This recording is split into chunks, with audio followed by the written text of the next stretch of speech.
Acum ajungem la lacul de Vesa. Aici se varsă lacul Albufera în mare. Acum să mă opresc un pic să vă arăt. În momentul.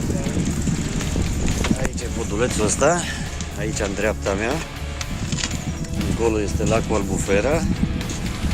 Și tot ăsta se varsă aici în stânga în mare. Așa.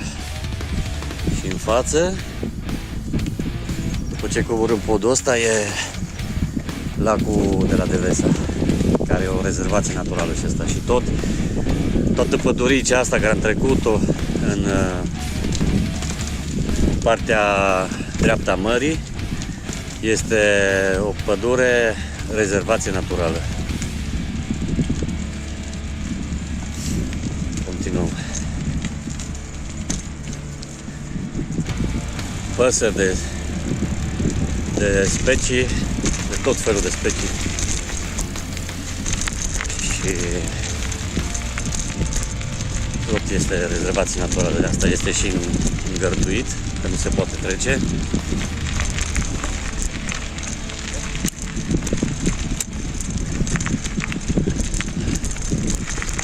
Opresc aici un pic să vă arăt așa de pe bicicletă.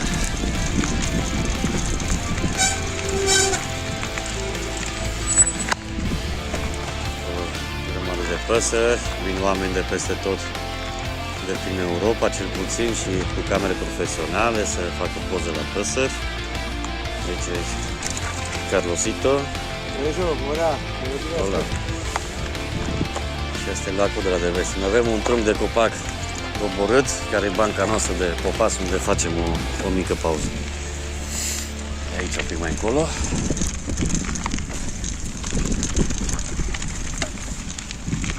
Tot ăsta este exact lângă plajă. Am mers tot timpul pe plajă, aproximativ. Este tare frumos, o rută foarte mișto de bicicletă. Și mai continuă. Doar astăzi nu cred că mai mergem. Asta e butucul pe care noi o posim.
Hola. Hola. Dame esa para nosotros. ¿Para dos? Sí. Aquí dentro, fuera. Fuera. Sí. Pues esta misma. Esa. Vino y casera.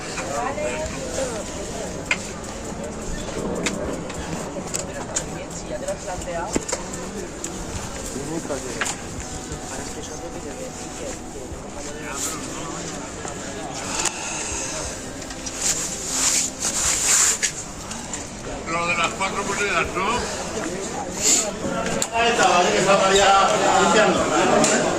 Buenos días. No, hay tres chicos. Dos. Dos, vale.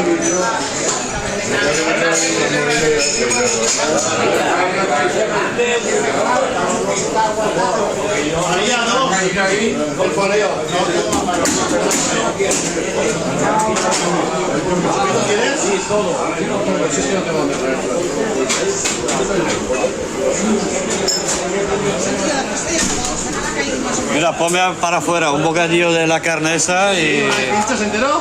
Sí. Y un poquito de champiñones. Son dos, ¿vale, María?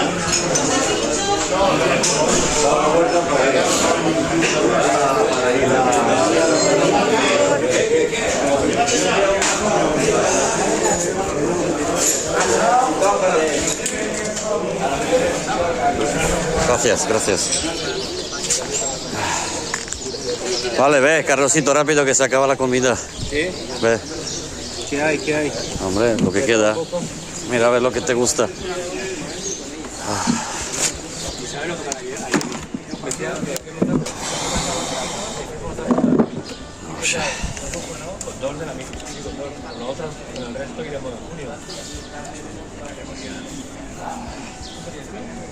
Și aici am ajuns.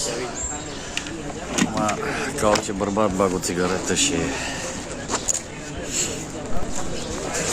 cum v-am învățat, ne pregătim de almuerzo, vino și casera. Vale, échale. Carlosito. Vino.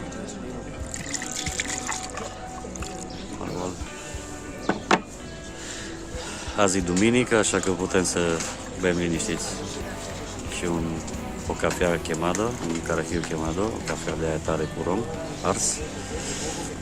Și uite așa, alunele, măslinele, nu lipsesc aici în Valencia. Asta este mâncărica. Hai, noroc! Carlosito. Noroc! Está muy bueno, noroc. Ne-au venit și bocadillo. Mi-au luat niște carne de asta în sos cu roșu, cu champignons, cu ciuperci. Și Carlosito, ca de obicei, și cârnați, și carne longanisa, nu? Și pincho, și carne în tomate și bocadillo imensă. Uitați cât e mâna mea și cât e sandwich-ul de mare. No. Am mâncat sandwich-ul, le mai bem niște vin. După aia la cafea. Mai mâncăm niște alune, niște măsline sparte, tipice de aici, de pe Valencia. Alcoolistul. Eu chemado. A stors sticla. Și... Grabă. Sí. ¿Cómo se llama ese? Gracias. Amic. Aici e cafeaua, cum v-am explicat. Avem rom ars cu zahăr, aici jos. După aia peste se pune cafeaua. Acércate un poco. Acércate aquí, arriba. No, tu, până muovi. Aici avem boabe de cafea. Două boabe de cafea, care dau gust mai bun la cafea. Am pus o canela, scorțișoară și o bucățică de coajă de lămâie. Este spectaculos și trebuie să vină așa, practic, în două culori. Asta după aia se amestecă. Așa. Boabele de cafea, Carlosito le suge. Am să încerc și eu să sug acum boaba de cafea. Și restul, lămâia și scorțișoara, se scoate afară. Ia să vedem. Sí, el café así, igual que en Colombia. Café puro, puro, puro. Pe pură. În Columbia, cafeaua e Original. bună, originală din Originali. Și asta a fost o zi de duminică în care am ieșit să mai înregistrez întoarcerea acasă, dacă vreți să vă uitați. Especiali. Cu puțină muzică. Suntem aici la bar, la plajă. Nu pe plajă, ci într-un orășel de plajă. Nu suntem pe plajă, suntem un pic în interior. Asta e tot. Bine, ya. Aici, acum băgăm un ciopito de un ștampăl de Baileys. Salut! Noroc! Noroc. Empezó el. Un lichior Baileys. Foarte bun. Super guay. Astea sunt portul tradițional de faiere, de la Faias. Foarte bonito.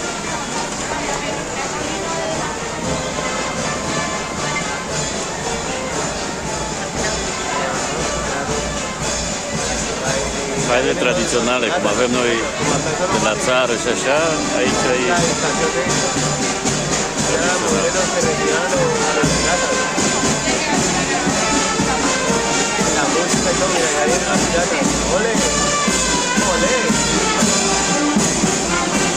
Cea mai mare sărbătoare și faimoasă din Europa, a doua din lume, după Rio de Janeiro.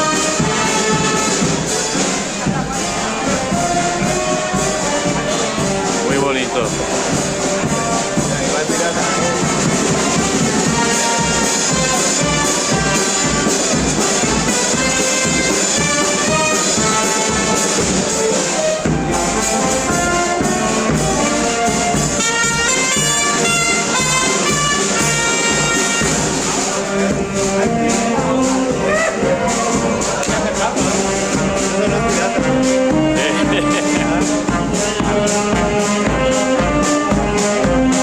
Pampara.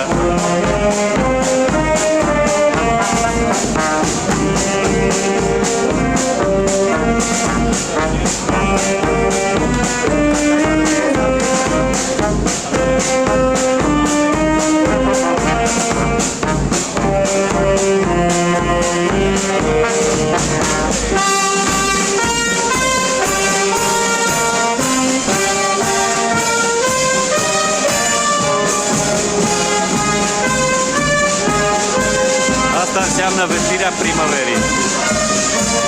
În Spania, Valencia, comunitatea valenciană.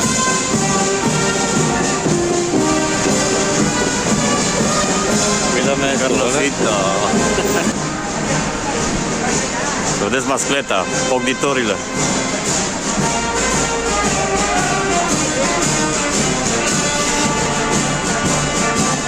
Cred că e o nuntă sau ceva, nu știu.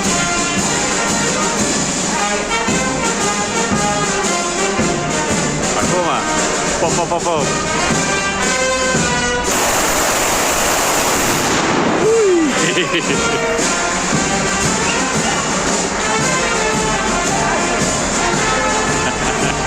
Nebunie, nu așa o să fie. Zi de zi, 10 zile de acum încolo.